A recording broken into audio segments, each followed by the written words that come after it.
எல்லாருக்கும் வணக்கம். இன்றைக்கி நம்ம சமையல் நீங்களே பார்த்துருப்பீங்க. பயங்கரமான வெயிட்டு என்னன்னாக்க ஈரல். இது மாட்டோட ஈரலை வச்சு தான் இன்றைக்கி இது மட்டுமே வந்து ஒரு 6 கிலோ வரும். அது கூட சேர்த்து கொழுப்பு வந்து 3/4 கிலோ கொழுப்பு எடுத்துருக்கேன். ஏன்னா மாட்டுக்கறியில் வந்து எந்த கறி சமைச்சாலும் சரி கொஞ்சம் கொழுப்பு போட்டுக்கிட்டிங்கன்னா அதுலேயே கொழுப்பு இருக்கும். இருந்தாலும் தனியாக கொழுப்பு எடுத்து போட்டுக்கிட்டிங்கன்னா டேஸ்ட்டு அவ்வளோ அருமையாக இருக்கும். இன்றைக்கி இதை வச்சு தான் பயங்கரமான வெயிட்டு ஒத்த கையில் பிடிக்கவும் முடியல. இதை வச்சு தான் இன்றைக்கி சூப்பராக சமையல் பண்ண போகிறோம். ஓகே, சமைக்க ஆரம்பிச்சிடலாம். டிஃப்ரெண்ட் ஏற்கனவே சமைச்சிருக்கேன், அது நல்ல அருமையாக இருந்தது. இன்றைக்கி வந்து புது விதமாக கொழுப்பு கொஞ்சம் போட்டு சமைக்க சொன்னாங்க. அதனால் சரி சமைச்சா டேஸ்ட் செம்மையாக இருக்குன்னு சொன்னாங்க. சமைச்சு பார்க்கலாம் அப்படின்ட்டு வாங்கிட்டு வந்தாச்சு. சரி பட்டுன்னு சமைக்க ஆரம்பிச்சிடலாம். சமைக்க ஆரம்பித்து நம்ம பாசையில் சூப்பராக சாப்பிட போகிறோம் இன்றைக்கி.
பார்த்தீங்கன்னா ஒவ்வொரு பீஸும் அப்படியே கேக்கு மாரி அவ்வளோ அருமையாக இருக்குது. இது வந்து ஓரளவுக்கு சின்ன சின்ன பீஸாக போட்டுட்டு அருமையாக குழம்பு வச்சுக்க வேண்டியதான் இருக்குதியா.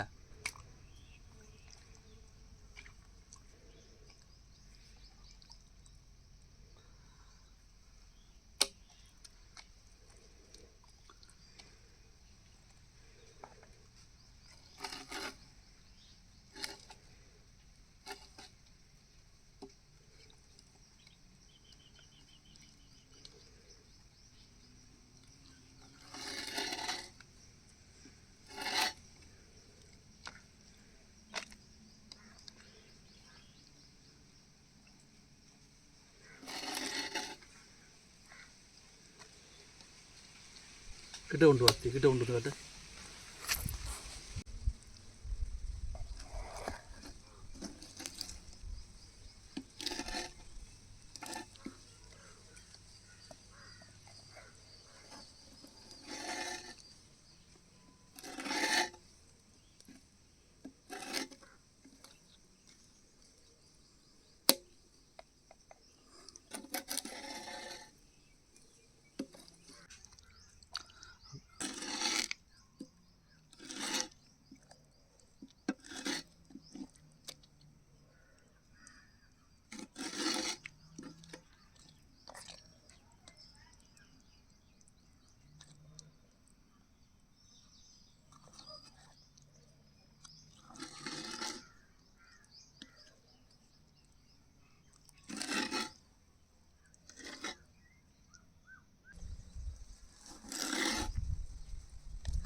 கறியை வந்து நெருக்கி அருமையாக வந்து கழுவி வச்சாச்சு.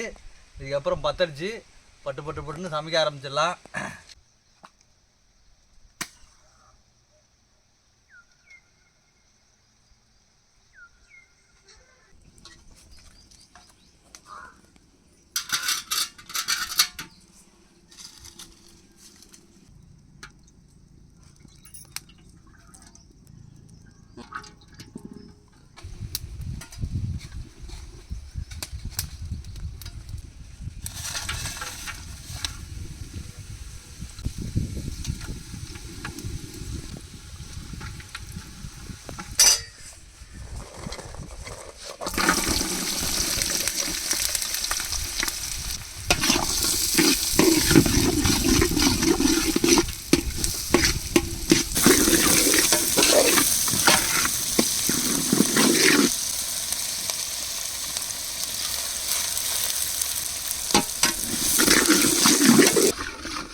மசாலா போட்டு இஞ்சி பூண்டு பேஸ்ட்டு மசாலாலாம் போட்டதும் அந்த வாசனையே வந்து அவ்வளோ ஒரு அருமையாக இருக்குது.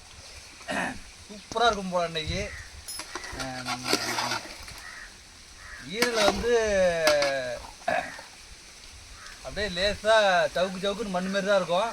ஆனால் நம்ம கொழுப்பு அதில் போட்டுருக்கிறதால அந்த கொழுப்பும் அந்த சேர்த்ததால கண்டிப்பாக டேஸ்ட் வந்து கொஞ்சம் நல்லா தான் இருக்கும்னு நினைக்கிறேன் நான். இப்போவே கொழுப்புலாம் ஊற ஆரம்பிச்சிச்சு. லைட்டாக தண்ணி ஊற்றிக்கணும். ஃபுல்லாகவும் தண்ணி ஊற்றக்கூடாது, ஏன்னா அந்த ஈரல்லே வந்து தண்ணி வந்து பிரியுது. அதனால் தண்ணி லைட்டாக ஊற்றிக்கிட்டு செம்ம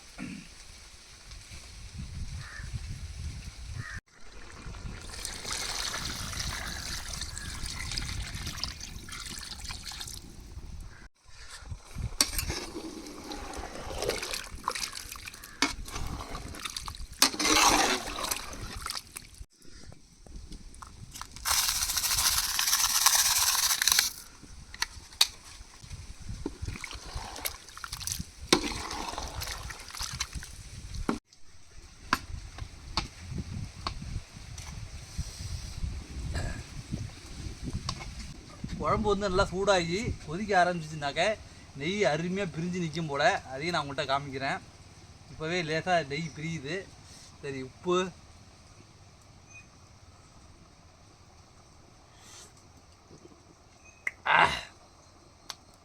அப்படி தான் இருக்குது. அப்படியே குழம்பு காரம் நான் கொஞ்சம் அதிகமாக போட்டுப்பேன். குழம்பு காரம் எல்லாமே சூப்பராக தூக்கலாக அருமையாக இருக்குது. இன்னும் கொதிக்கவே ஆரம்பிக்கல, லேசாக கொதிக்குது. அதுக்குள்ளேயே நெய் அப்படி பிரியுது பாருங்க தனித்தனியாக. அம்மா டேஸ்ட்டு. உப்பு பார்க்கும்போதே அவ்வளோ டேஸ்ட்டாக இருக்குது. சரி, மூடி வச்சு ஒரு 1/4 மணி நேரம் கொதிச்சா போதுன்னு நினைக்கிறேன். பார்ப்போம்.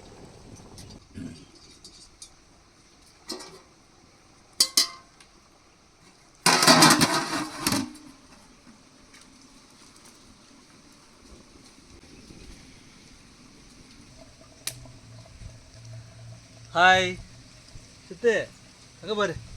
ஹாய் சொல்லு எல்லாத்துக்கும். இவன் பேர் வந்து சித்தார்த் அபிமன்யு. இவன் தான் என் சின்ன பையன். ஒரு 3 மாதத்துக்கு முன்னாடி ஒரு வீடியோவில் பார்த்துருப்பீங்க. ஹாய் சொல்லுப்பா, ஹாய் சொல்லு. அங்கே பாரு, அங்கே பாரு. ஹாய் சொல்லு, ஹாய் சொல்லு. இன்னைக்கு நாங்கள் 2 பேர் தான் சமைக்கிறோம் இன்னைக்கு. ஓகேவா? சரி, எல்லாம் குழம்பு கூட்டி வச்சு ஒரு 1/2 மணி நேரம் ஆகுது. எடுத்து பார்ப்போம் எப்படி இருக்குன்னு. எடுத்து பார்க்கலாமா? சித்தார்த்து பேர் வந்து சித்தார்த் அபிமன்யு. பிடிச்சதுனாக்க கீழே கமெண்டில் சொல்லுங்கள்.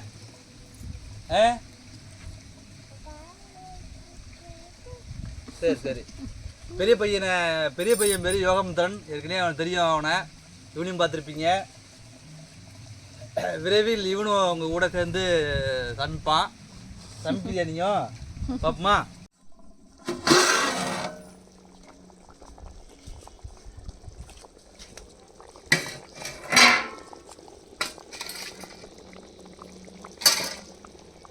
அப்படியே இந்த கொழுப்பு தனியாக போட்டதால நெய் எப்படி தனியாக பிரிஞ்சிருக்கு பாருங்கள். ஏன்னா வெறுமனே ஈரலை மட்டும் போட்டோம்னாக்க ஈரல் சவுன்னு அந்தளவுக்கு டேஸ்ட் இருக்காது. அதனால லேசாக கொழுப்பு போட்டால் அவ்வளோ அருமையாக இருக்கும். அருமையாக வெந்துச்சு. சரி, இதுக்கப்புறம் இறக்கி சாப்பிட்டு பார்க்கலாம்.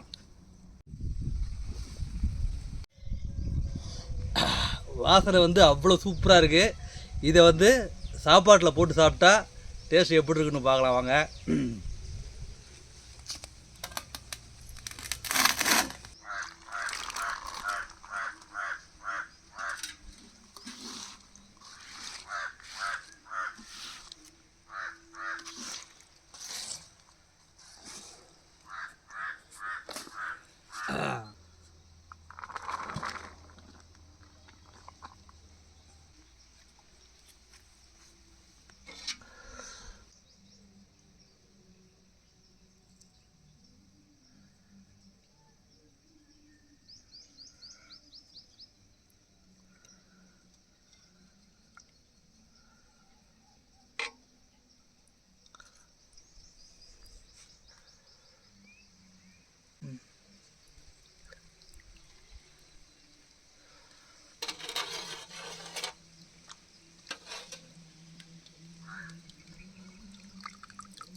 வாசனையே அவ்வளோ அருமையாக இருக்குது.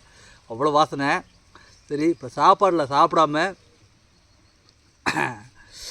அந்த கிரேவியில் உள்ள இந்த கொழுப்பையும் ஈரலையும் சாப்பிட்டு பார்ப்போம். பார்த்தீங்களே தெரியும், என் கை ஃபுல்லாக வந்து நெய் கொழுப்பு வந்து நெய்யாக மாறி போயிருக்கு.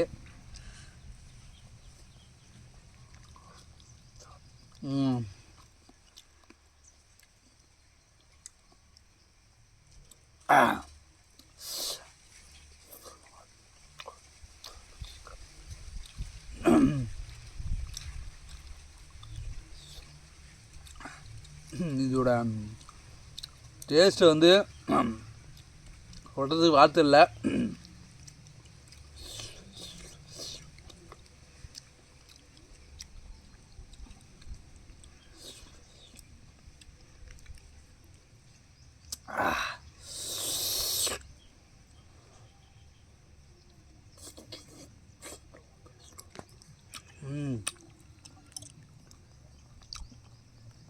டேஸ்ட் வந்து நாக்கு அப்படியே பின்னுது அப்படியே.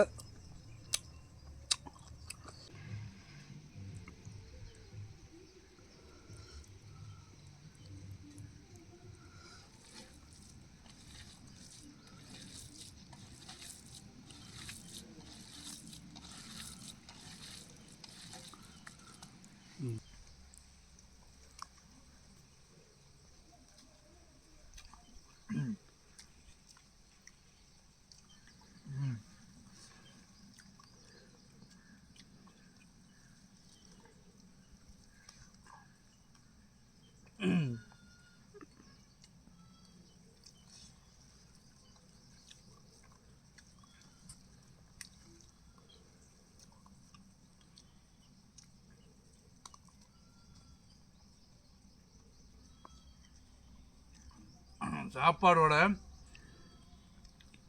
கிரேவி நெய் எல்லாம் கலந்து உள்ளுக்கு போகிறதால செம்ம டேஸ்ட்டாக அப்படியே உள்ளுக்கு போயிட்டுருக்கு.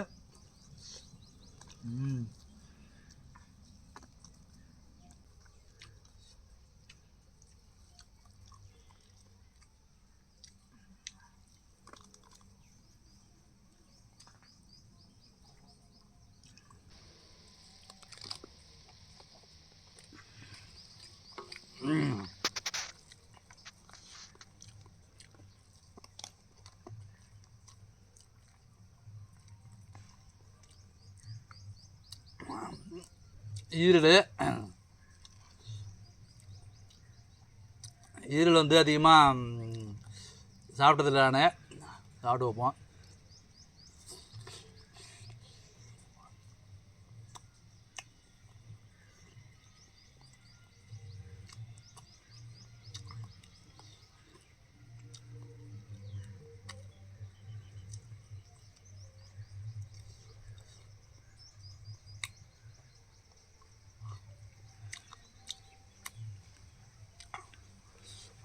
ஓவர் டேஸ்ட்டு இல்லைனாலும் நார்மலான டேஸ்ட்டு தான். ஈரல் அப்படி தான் இருக்கும். இது கொஞ்சம் டேஸ்ட் அதிகமாக இருக்குது. அது ஏன்னாக்க கொழுப்பு போட்டு சமைச்சதால தான்.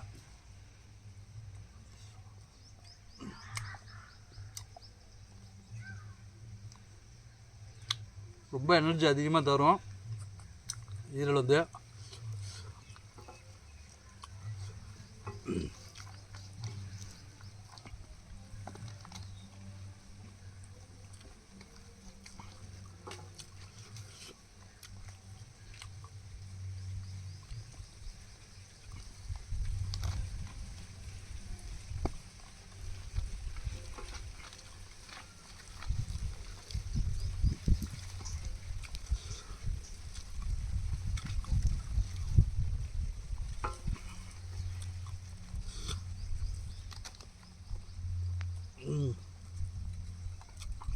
சாப்பிட்டு இருக்கும்போது இதில் விழுற கொழுப்பு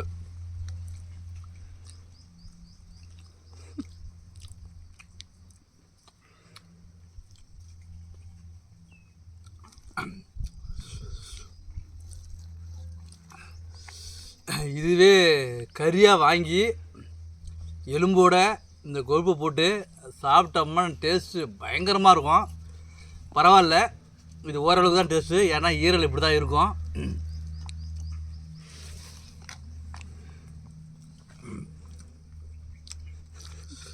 இப்போ டேஸ்ட்டு எப்படி இருக்குன்னு பார்க்கணுங்கிறது வேறுதான். நான் சமைச்சு சாப்பிட்டு பார்க்குறேன். போதுமான அளவு இதுக்குள்ளே டேஸ்ட் இருக்குது, அதிகமாக இல்லைனாலும்.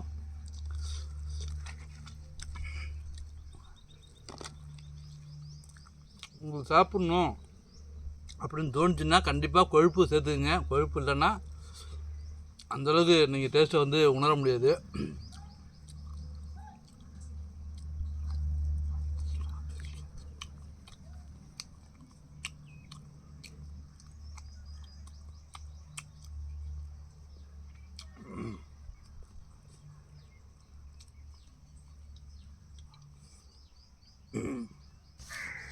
போதுமான அளவு திருப்தியாக நல்லா வலுவாக சாப்பிட்டாச்சு.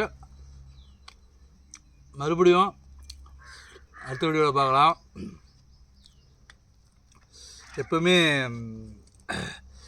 ஒரு நறுக்குன்னு டேஸ்ட்டாக இருக்கிறது, காரமாக இருக்கிறது, இதேமாரி வீடியோ தான் சமையல் தான் நான் பண்ணுவேன். இன்னைக்கு இது எப்படி இருக்குன்னு பார்த்தேன். ஓரளவு பரவாயில்ல தான். ஆனால் அடுத்தது ஒரு சூப்பரான வீடியோவில் சாப்பிட்டா அப்படியே உடம்புல வந்து நச்சுன்னு அந்த பவர் ஏறுறது மாரி ஒரு வீடியோ போடுறேன். நீங்கள் கண்டினியூ பண்ணுங்கள். அடுத்த வீடியோவில் பார்க்கலாம். போயிட்டு வாங்க.